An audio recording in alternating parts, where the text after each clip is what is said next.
कहानी वही खत्म हुई थी जब दोनों बाप बेटे आपस में लड़ रहे थे। इनमें से कोई भी पीछे हटने को तैयार नहीं है। औरत का चक्कर बाबू भैया, औरत का चक्कर बहुत बेकार होता है। पार्ट 2 में हमने देखा था कि याओशी अपनी असेसन के काम में कुछ बोल रही थी। अब जाके समझ में आया कि आखिर ये दोनों क्या प्लान कर रहे थे। याओशी की असेसन शैतानी खेल शुरू कर देती है। आजकल तो सोशल मीडिया का जमाना है, कुछ भी लिख दो लोग आसानी से यकीन कर लेते हैं। असेसन ग्रुप में पोस्ट करते हुए लिखती है कि जिसने कल रात हमें बर्गर्स भेजे थे वो शाओशी का एक्स बॉयफ्रेंड है। सबके लिए कॉफी भी उसी ने भेजे है और आज का लंच भी उसी की तरफ से है। बॉयफ्रेंड हो तो ऐसा, शाओशी ने फिर उसे क्यों छोड़ा? असेसन ने अपनी चाल चल दी। दरअसल बात ये है कि जेलस याओशी अपनी सिस्टर को बदनाम करना चाहती है। यही तो इनका प्लान है। जब शाओशी स्टूडियो पहुंचती है तो तभी दो किराए के बंदे उससे आके मिलते हैं।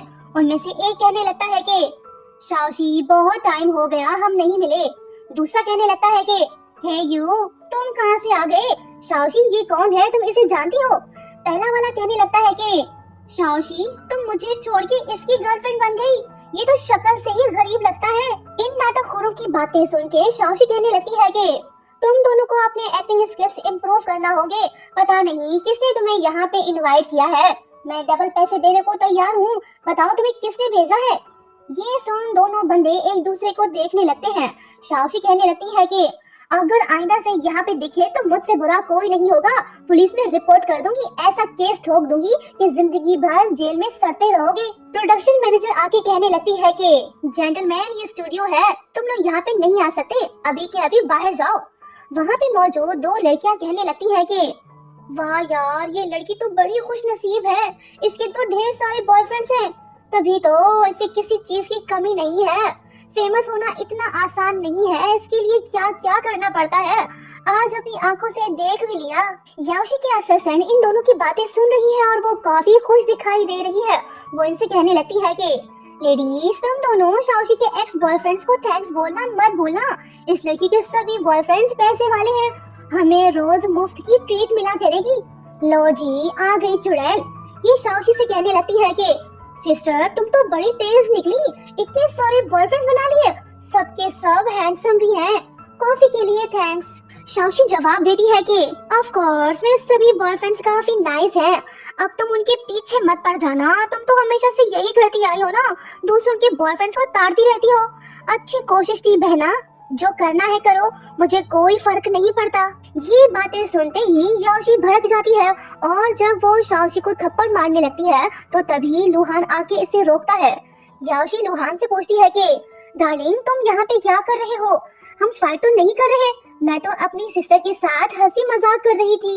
अरे नहीं, हाउजन भी यहाँ पे आ गया। इसकी एंट्री ने तो सबके होश उड़ा दिए। वो शाओशी का हाथ पकड़ लेता है, जिसके बाद होता ये है कि दोनों में लीड एक दूसरे को खतरनाक नजरों से देखने लगते हैं। वहाँ पे मौजूद लोग कहने लगते हैं कि देखो देखो, इसका एक और बॉयफ्रेंड आ गया। अरे वाह, ये तो सीईओ हाउजन है। काश ये कुछ देर पहले आता, काफी मजा आ जाता, बहुत कुछ देखने को मिलता। शाओशी तो चालाक लड़की निकली, इसने तो कई छोकरे फंसा रखे हैं। हाउजन इन सब की बातों को इग्नोर करके शाओशी से कहने लगता है कि चलो यहाँ से चलते हैं।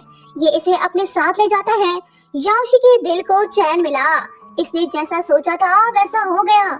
एक लेडी अनाउंसमेंट करते हुए बताने लगती है कि शाओशी के फियांसे हाउजन की तरफ से सबके लिए free beauty products gift hampers हैं, जिसे लेने है आके ले जाए। इसका मतलब ये हुआ ना कि हाउजन ने ऑफिशियली अनाउंस कर दिया है कि शाओशी उसकी फियांसे है। अनाउंसमेंट सुनते ही सभी लेडीज लोग खुश होती हैं और कहने लगती हैं कि वाह क्या बात है, फ्री में इतना कुछ मिल गया, अब एक मंथ तक कुछ खरीदने की जरूरत नहीं पड़ेगी। उधर दूसरी तरफ घर पहुंचने के बाद शाओशी हाउजन से कहने लगती है कि इतना अच्छा बनने की क्या जरूरत थी, 100 से ज्यादा क्रू मेंबर्स हैं, फ्री प्रोडक्ट्स बांटना जरूरी था, क्या ये सही है? वो कहता है कि वैल्यू से कोई फर्क नहीं पड़ता, तुम्हारे लिए मैं कुछ भी कर सकता हूँ। शाओशी पूछने लगती है कि तुम कब से मेरे फियांसे बन गए? मुझसे पूछे बगैर ये बात तुमने कैसे अनाउंस कर दी? वो कहता है कि अब इन बातों का कोई मतलब नहीं है, मैं तुमसे प्यार करता हूँ, सो आज से तुम मेरी फियांसे हो। सोचने का वक्त गुजर चुका है, अब तुम ना नहीं बोल सकती, तुम्हें मुझसे शादी करना पड़ेगी। बताओ तुम क्या चाहती हो? शाओशी सोच में पड़ गई है, ये इसे हाँ बोलेगी या ना, ये तो हमें नेक्स्ट पार्ट में ही पता चल पाएगा। कमेंट जरूर करते जाना, वीडियो को लाइक और शेयर भी कर देना, चैनल को सब्सक्राइब नहीं किया तो खुशबू लगा के बेल आइकन दबा के सब्सक्राइब भी कर देना। Thank you so much for watching, मिलते हैं बहुत जल्द, बाय बाय।